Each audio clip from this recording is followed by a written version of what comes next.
নমস্কার। আমাকে বাবা মায়েরা এসে জিজ্ঞেস করেন, ডাক্তারবাবু বাচ্চা তো রাতে দাঁত কড়মড় করছে, আপনি একটা কৃমির ওষুধ দিন। তো প্রথমে বলে রাখি, দাঁত কড়মড় করা এটাকে মেডিকেলি বলা হয় ব্রুক্সিজম বা টিথ গ্রাইন্ডিং বা টিথ ক্লিনচিং বলা হয়।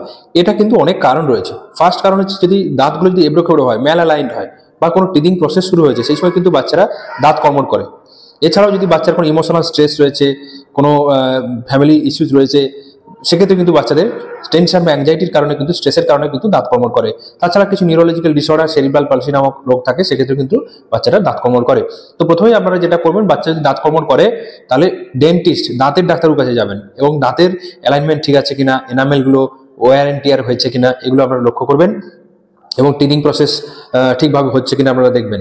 এগুলো যদি নর্মাল থাকে, তাহলে আপনারা স্ট্রেস রিলিভ করার চেষ্টা করবেন। কিভাবে বাচ্চাকে হ্যাপি রাখবেন, বাচ্চা ঘুমোতে যাওয়ার আগে একটু সুদিং মিউজিক চালাবেন। ফ্যামিলি রিলেটেড কোনো প্রবলেম থাকলে সেগুলো সলিউশন করার চেষ্টা করবেন।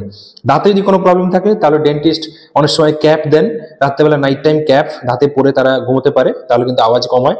বাচ্চা ম্যাক্সিমাম ক্ষেত্রে কি হয়, ভোরবেলা কমপ্লেন করে যে দাঁতে ব্যথা করছে, কানে ব্যথা করছে, এটাই মেনলি প্রবলেম।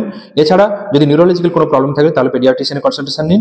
ম্যাক্সিমাম ক্ষেত্রে দুধে দাঁত পড়ে যাওয়ার পরে কিন্তু এই রাতেবেলা দাঁত কর্মণ কমে যায়। ভিডিওটি ভালো লাগলে শেয়ার করুন। Thank you.